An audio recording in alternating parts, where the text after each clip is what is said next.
Hello again, everybody. It's been a long time and a lot has happened, but I am Urban Mask back with another update, episode, whatever the hell this is, in the VR space. And one of the things I want to talk to you about is I have merch. That's right, not real merch. It's just stickers, but it's a start. They're not for sale, but if you DM me or send me a message, I will send you some stickers. You slap them on your laptop, do whatever.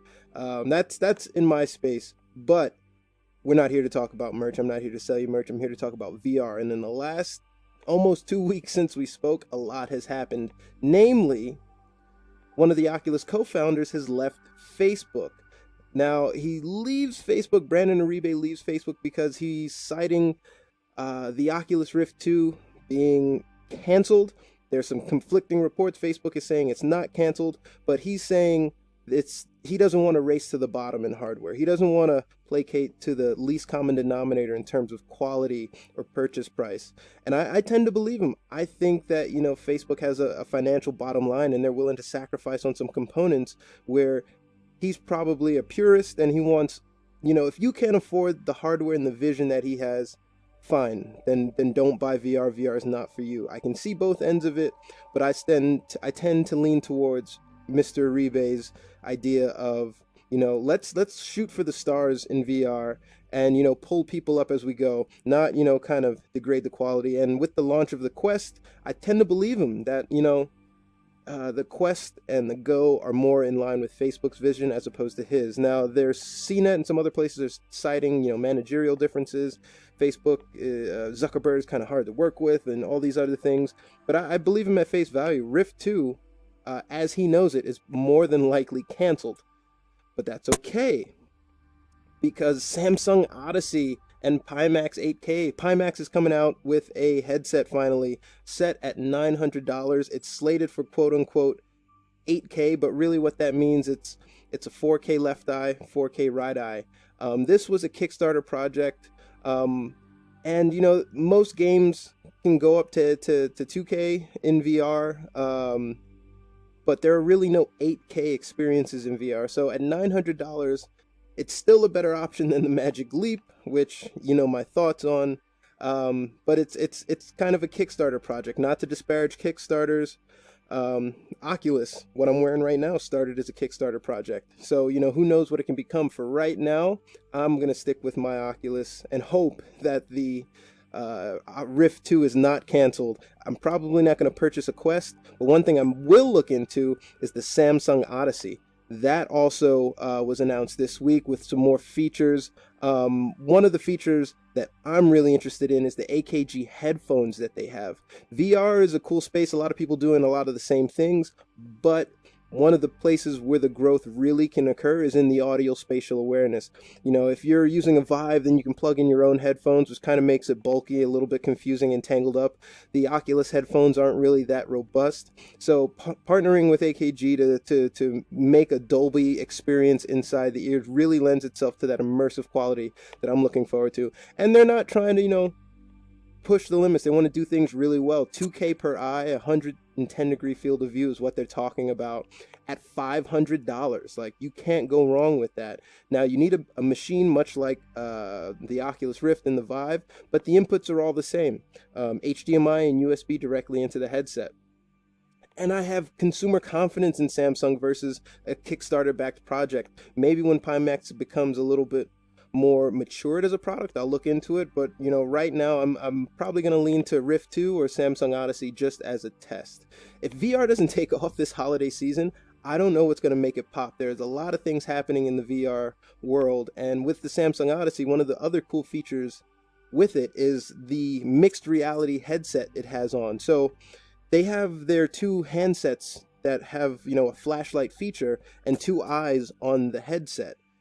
And when I put out my flashlight, I can see the real world around me, so I know exactly where I am. How many times are you in VR and you get disoriented and you have to kind of like not trip over your cord? You don't know where the table is, you don't know where your mounts or your sensors are. Oculus tries to do this with the ground sensor, but I like the idea of a flashlight. One of the other things that really makes the Samsung Odyssey worthwhile is they have a Bluetooth connection inside the headset. I don't assume to know what it's going to do, but I can kind of take a guess, right? With the headset the speakers, AKG. Maybe I'll be able to Bluetooth some songs. It's basically built for Windows, right? Maybe I'll be able to make a call and see messages and do a lot of the normal life activities from inside my headset. So while the Rift 2 may be halted and the Quest is coming out, we got PiMax 8K and we got the Samsung Odyssey coming out as devices. Inside the VR space, though, a lot of people it's taking off in a very significant way. One of the things that I was able to do in New York, which I recently visited, was go to a place called VRWorld. It's extremely cool open floor arcade, specifically tailored to VR experiences. Now the pricing was about $39 for 2 hours or $60 for the entire day. You could also rent it out and have it catered for parties and stuff like that. The pricing varies. I encourage you to email them or visit the website to find out more.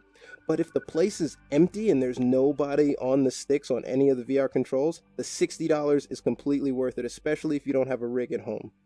Located in Midtown Manhattan, it's kind of like a VR theme park, and all the staff are completely friendly and totally into VR. It has its own bar, but it's kind of confused about what it wants to be, right? Is it kid friendly? Is it an adult place? All in all, I like it. It's a good idea. I have some hang-ups with the execution of it and the experiences in there, but all in all, it's solid. So what happens is, once you go into VRWorld, you pay money, they give you an armband, and you hit the button, or you hit a tablet with scanning your badge, and it takes all your information. It says, Urban Mask, you're next up on Super Hot. Like, cool. But if there's a wait, it'll tell me you're 5th in the queue for Super Hot. Go to the bar, we'll text you when it's your time, because everybody has about 8 minutes on a machine. That's an amazing concept. It's bad because, like, how much VRing can you really do in 8 minutes? Not many, even on a game like Electronaut or Tilt Brush. You can't even draw anything, really, so it's more about experimenting. But when the place is completely empty, I encourage you all to try it. They had sit-down car races where the headset and the car are all tied in, so you know it's rocking. They had multiplayer experiences, me in virtual reality versus you, a little bit cartoony, but still worked. And each booth had a different app, right? This one had raw data. This one had Tilt Brush. This one over here had Super Hot. This one over here had Creed on it, right? So you line up to the game that you want to play, literally like a VR arcade. The staff is they're super friendly. They know what they're talking about. And if you've never tried it before, they'll put you in and they'll say, this is the controls, this is the controller, you should be seeing this, ready to go whenever you hit go.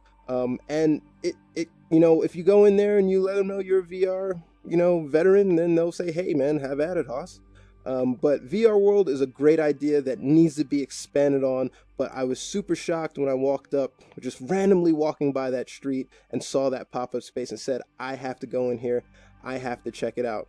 Super cool place. If you're in New York City, check it out. They also have VR worlds all around you. It's a bit pricey, but like I said, the VR industry right now is what it is. It's pricey. But there are other experiences that cost you nothing. More towards that range is Arilyn, the AR app. So walking around, I think 28th Street and 7th Avenue in New York City at the Fashion Institute, you'll see the murals on the side of the wall written in chalk with the artist over the top with different things on them. You say, oh cool, that's kind of some cool chalk street art, that's something to look at. But if you look and examine a little bit closer, you'll see that it's a part of an augmented reality application that you download to your phone called Arilyn. Super cool, because these artists not only created the street art, but they also animated it through your phone. So what you would do is you go from one piece to the other and see what the scan is, see what the underlying messages that the artist is trying to convey. Like I said before, the best AR experience right now is probably, and for the next few years, is going to be on your phone, because these things are super agile and they allow you to just like pop up and go. It'd be really cool if Android or Samsung or Apple made like some innate augmented reality app, kind of like the PlayStations and the Xboxes of the world, so that developers can make these things for them. So we don't have to download apps like iJack or Arilyn or any other augmented reality apps, because those get cumbersome, right? You don't want, like, how many different things do I need to download just to do your experiences versus your experiences?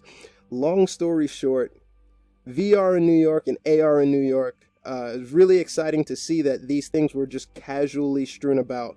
Like, the VRWorld people, they saw a benefit. They saw a cost benefit to opening up this space. Arilyn, these people, I don't know who is behind it. I really didn't read the wall art or the promo sticker, but you know, they said, hey, how about we bring art to people in this medium to kind of grab their attention a little more. So things are jumping. Another thing that's jumping off is this festival, this virtual festival called Futurelands. It takes place inside a standalone app called High Fidelity. You can download it in Steam or standalone, like I said. But basically what High Fidelity is, sorry, the motorcycle's going past my house outside in case you heard that. Basically what High Fidelity is, it's kind of like a VR social experience. Think of it like Second Life, but you know, you visit other people's worlds. Actually, it's virtual Second Life. I don't mean to say that to be dismissive, but that's the best way I can explain it to you. And it's a super mature experience, and the community is beyond friendly. Anyway, they're having a festival in virtual reality, a VR festival not meant for 2D consumption, specifically for consumption in VR, on November 17th, 2018. And inside High Fidelity, you know, you have your virtual presence at this festival, and they're going to be art performances, they're going to be music, they're going to be speakers. High Fidelity is really good at selecting speakers to come and talk on different keynote points about the VR industry. They're going to be games and contests like Best Avatar, Best Domain, and you can earn High Fidelity coin, which is basically their transactional coin in the digital crypto space. They're going to be actual hardware giveaways here, so you know, check it out. I'm going to leave a link in the bottom, but it's completely free, and High Fidelity honestly is one of my favorite VR communities. Links to the Eventbrite page will be below, but make sure you check that out. And you know, lastly, what do I have to say last? I don't know. This is a pretty long video. I hope the rant wasn't too extended. But thanks you guys so much for watching, for following, for subscribing, for doing all the cool things. And I hope you continue to subscribe. Let me know what you want to see down below. Let me know what I'm doing well, what I suck at. And yeah, thanks again for watching. Bye.